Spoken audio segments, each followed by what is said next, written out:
बिस्मिल्लाहिर्रहमानिर्रहीम। अस्सलाम वालेकुम, क्या हाल चाल है व्यूअर्स। उम्मीद करती हूँ कि सब खैरियत से होंगे और मज़े में होंगे। और आज हम बहुत ही मज़ेदार सी लस्सी बनाने जा रहे हैं। और दही की लस्सी, और दही हमारी सेहत के लिए वैसे ही बहुत अच्छा है।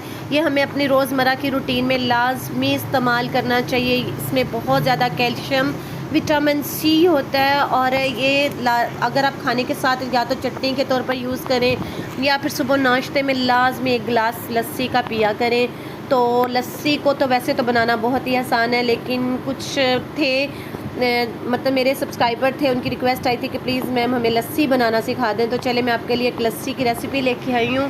तो उसके लिए मैंने एक प्याली दही का लिया है और बर्फ़ मैंने थोड़ी सी ग्राइंड कर ली अच्छी तरह से, मतलब पीस लिया है उसको, ताकि हमारे ग्राइंडर को कोई मसला ना हो।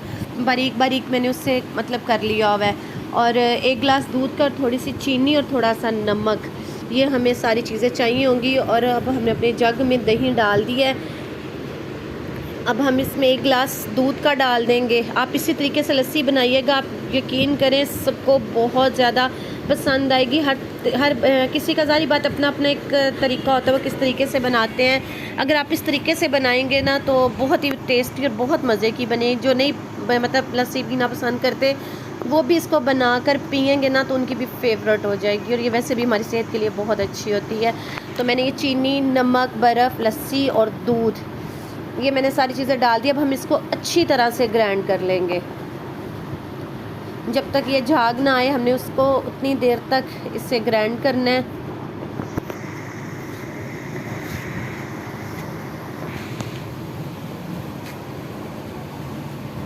इसको कम से कम भी आपने 2-4 मिनट के लिए लाजमी ग्राइंड करना है, ताकि वो इसकी झाग अच्छे से बन जाए, एक फ्लफ़ी सी लुक आए। ये देखिए अब हमारी ये लस्सी तैयार हो चुकी है। आई होप आपको आज की वीडियो पसंद आएगी। इसके साथ ही मैं आपसे इजाज़त चाहती हूँ। अल्लाह हाफिज़।